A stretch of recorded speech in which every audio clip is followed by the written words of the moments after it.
Karong bispera sa kalagkalag, ubay-ubay ka mga Cagayanon ang hinay-hinay na nga miduaw sa lubnganan sa ilang mga minahal sa kinabuhi nga anaa sa Cagayan de Oro City Memorial Park. Samtang presyo sa mga bulak ug kandila palibot sa sementeryo ang kamatikdan ang pagtaas sa presyo.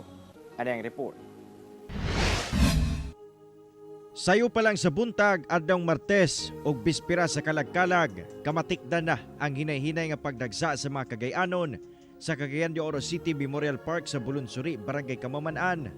Usa sa mga sayong miduaw sa lubnganan sa iyang mga mahal sa kinabuhi, si Nanay Yolanda Estrada. Ang iyang giduaw, ang iyang mipanaw na nga bana ug duha ka anak.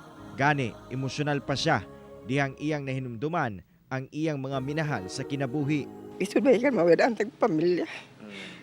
Mingaw ba yan? So, sa ingon ani nga paagi. Oo. Kasi yung dilipod pagkuhan, manigyapon kay magdumdum lang. Ang pamilyang kanonigo gikan sa Barangay Lapasan, sa yusab nga miduaw sa ilang mga minatay, nga anaan na lubong sa City Memorial Park. Matod nila, sayo silang miduaw, labi pa nga mubiyahe pasab sila pa Iligan City, aron muduaw sa ilang minatay. Tradisyon naman gid ni sukad pa kaniadto og mga atong mga kuan pa gyud kinaraan o nga magduaw panahon sa kalagkalag, birthday o death anniversary. Tungod ubay-ubay na ang mga miduaw sa sementeryo, giplastar na sab sa Cagayan de Oro City Police Office ang seguridad nga ilang ginapatuman. Plastar na ang entrada pasulod sa mong samang, diin ipailawom sa hugot nga checking ang mga masulod. Gibawal ang mga sakyanan nga makasulod, gawas lamang kung adunay opisyal nga transaksyon o kaha residente ka sa taas nga bahin sa sementeryo.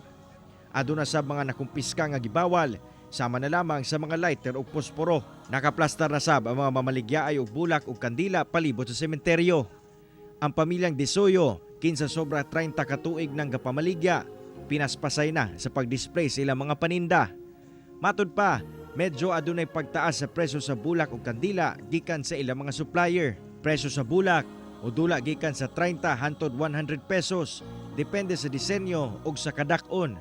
Samtang ang kandila, ana ay tag 2 pesos hangtod 20 pesos ug aduna sab tulo ka buok nga 20 pesos. I hope nga okay ang kuan karon undas, walay ulan.